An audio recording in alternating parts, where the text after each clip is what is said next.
大家好，我是龚明敏，又见面了。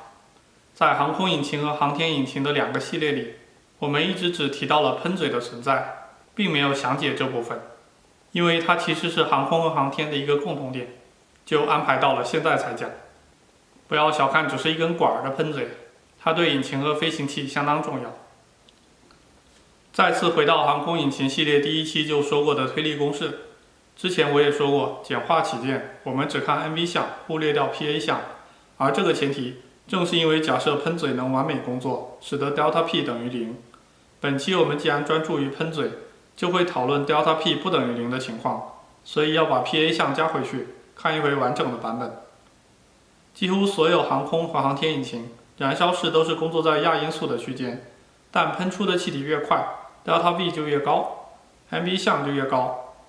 这里就需要把燃烧产生的高温高压低速气体通过喷嘴加到高速。怎么做呢？首先需要把管子收窄，增大气体流速，这时候温度和压强会降低，但速度也不能随着收窄一直增大，到某个时候气体达到音速，变成不可压缩，这样的气体像一堵墙，后续的气体挤不进来，再收窄也不会加快速度。接着需要做的事情正好相反。过了喉部之后，把管子扩张，这时候气体会迅速膨胀，温度和压强进一步降低，速度进一步提高。这种收敛扩张结构就是常见的喷嘴形状，用发明者古斯塔法·迪拉法尔的名字命名为拉法尔喷嘴。喷嘴出口处的面积和喉部的面积之比称为膨胀比，膨胀比越高，喷出气体的速度就越快，温度和压强就越低。那么能通过一直扩大膨胀比来增大推力吗？很遗憾也不行，这正是那个 PA 项的事情。实际上，经过喉部小孔之后的气体方向是随机的，但只有向后的部分才会对推力有贡献。喷嘴的扩张部分，也就是这个中型的结构，可以把气流尽可能约束成向后的。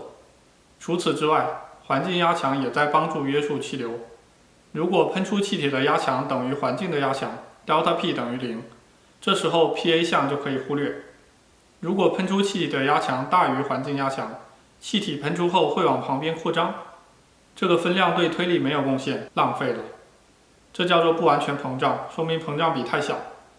如果喷出气体的压强小于环境压强，气体喷出后会被挤到中心，这时候 delta P 小于0，PA 项小于0，也就是降低了推力，这叫做过度膨胀，说明膨胀比太大。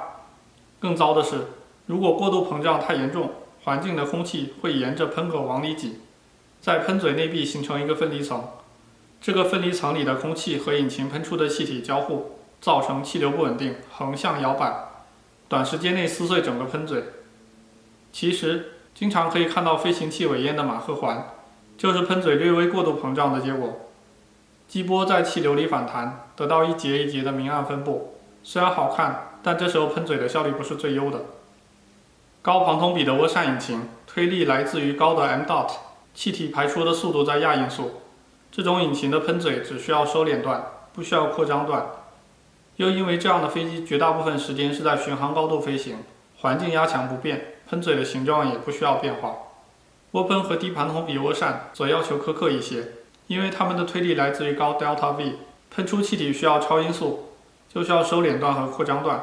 再加上这样的飞机往往飞行高度要大范围的迅速变化，这就需要有形状可变的喷嘴，通过调整膨胀比在一定范围内调整喷气的速度和压强，有的还有后燃器，把一部分燃料直接喷到引擎排出的高温气体中，点燃得到额外的推力。再进一步还有矢量喷嘴，扩张段的方向也可以改变，由此控制推力的方向。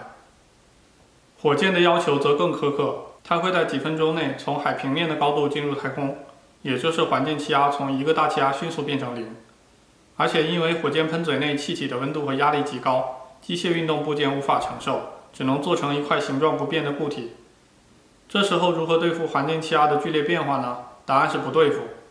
一般的火箭反正是多级火箭，第一级负责海平面到几十公里的高度，后面几级只在接近真空的环境中运行。那只要让第一级和后面几级有不同膨胀比的喷嘴就行了嘛？这就有了海平面喷嘴和真空喷嘴之分。海平面喷嘴的膨胀比一般在35:1以下，需要权衡排气的压强和速度；真空的则在80:1以上，主要考虑排气速度。看看 SpaceX 猎鹰系列火箭用的梅林引擎和 Starship 用的猛禽引擎。每种引擎都有海平面喷嘴和真空喷嘴的版本，引擎本身是一样的，真空喷嘴明显大得多，需要靠高膨胀比来在真空中约束气体，否则气体散了，队伍不好带。所以说，我们平常看到的那个巨大的所谓火箭引擎，几乎都是喷嘴，真正的引擎只有上面那一点点。其实 SpaceX 的猎鹰系列火箭2级无法回收也跟这个有关。猎鹰的2级只有一个引擎，是梅林的真空版本。前面说过，过度膨胀的话，喷出气体的压强低，在海平面启动容易造成损坏。因此，如果要让猎鹰2级降落回地面，就不会有引擎可以在最后阶段做反冲减速。当然，还有运载能力、隔热、控制系统等多方面的原因，这使得猎鹰火箭只能部分复用，不能完全复用。有意思的是，在2010年猎鹰9号第2次发射前2天，发现2级真空喷嘴尾端有裂缝，工程师干脆裁掉将近一半的长度继续使用。虽然这样降低了推力和效率，但仍足以圆满完成发射任务，不必推迟发射，不必更换引擎。那么 Starship 是如何解决2级回收的问题？它直径有9米，远大于猎鹰的3.7米，所以2级有空间装6个引擎，中间3个海平面的，外围3个真空的。降落的时候靠中间的1到2个引擎提供反冲减速。未来的 Starship 甚至可能再增加3个真空引擎，以提高运载能力。11月中旬 ，Starship S-20通过了静态点火测试，全部的6个引擎都点燃了。原先我一直有个疑问 ，SpaceX 打算如何在一个大气压下测试真空引擎？后来马斯克在 Twitter 上公布了答案：猛禽的燃烧室压力非常高，使得即便在海平面使用真空引擎，也不会出现分离层。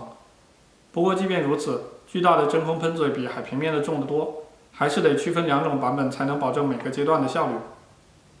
可是等等，在 Starship 之前，航天飞机已经可以在海平面点火，一路飞到太空了，不是吗？没错，是这样的。虽然说在发射前几分钟，大部分推力来自于固体火箭助推器，但轨道器上的航天飞机主引擎也是点燃并且提供推力的。换句话说，这东西确实能工作于一个大气压到真空。这里的诀窍是它的膨胀比是69:1，介于海平面和真空喷嘴之间。喷嘴最后一段的形状还经过特别优化，防止分离层的出现。但这也只是权宜之计，在海平面牺牲了一部分重量，在真空牺牲了一部分推力，效率是降低的。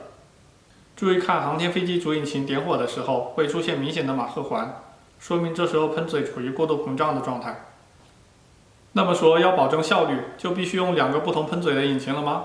也不是。我们来对这个中型喷嘴动动手术，从中间剖开，左右交换一下，这就得到了一个上大下小的形状。如果是这个形状转一圈，就是圆锥形的件儿；如果是拉成一条，就是线形的件儿。这叫做气夹引擎。之前在单极入轨的那期提到过一句，在这种喷嘴里，燃烧室产生的气体不再是从一个喉部的小孔喷出，而是有多个小喷孔把气体朝气夹的外壁喷出。每个喷孔就像一个小的中型喷嘴，出来的气流已经不是随机方向了，而是整理过的一束气流。在海平面的气压下，环境气压会把气体尽可能压在喷嘴外壁，使得 delta P 等于0。在真空下，气流仍是向中间聚拢，压强大于环境，也就是 delta P 大于0。这就是气夹引擎的特点，在不改变几何形状的情况下，可以自动匹配任意环境气压。但是中型的喷嘴只有内侧接触高温气体，可以把热量通过外侧散发出去，对材料的耐热要求没那么高。圆锥形气夹完全被高温气体包裹，没法往外散热。线形气夹的2面被高温气体包裹，稍微好些，因此被认为更容易实用化。但仍需要解决材料耐热和热交换效率的问题才行。NASA 在1990年代打算发展气夹引擎，在此基础上打造单极入轨的 X-33， 还有把 SR-71加装气夹引擎的实验。最后因为材料和散热持续拖慢进度，在2002年取消了整个计划。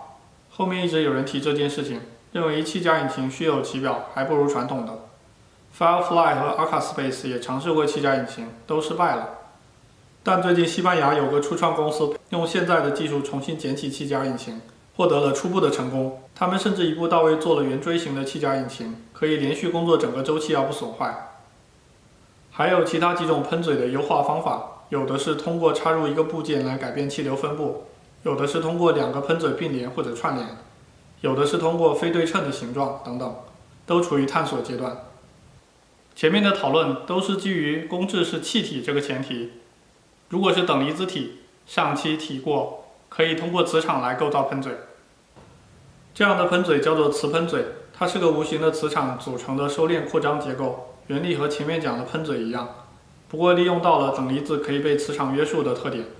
这样的磁喷嘴是可以通过控制磁场来改变形状的，因此不管环境气压有多大，都能在不需要增加重量的情况下调整到最优的形状。我还是那句话，等离子体比气体更适合作为公制，只是目前人类掌握的能量级别还没到这个程度。本期的内容就到这里，我们补齐了喷嘴这个部件。下一期将要讨论一个相对较新的话题——航天器复用。欢迎继续收看，再见。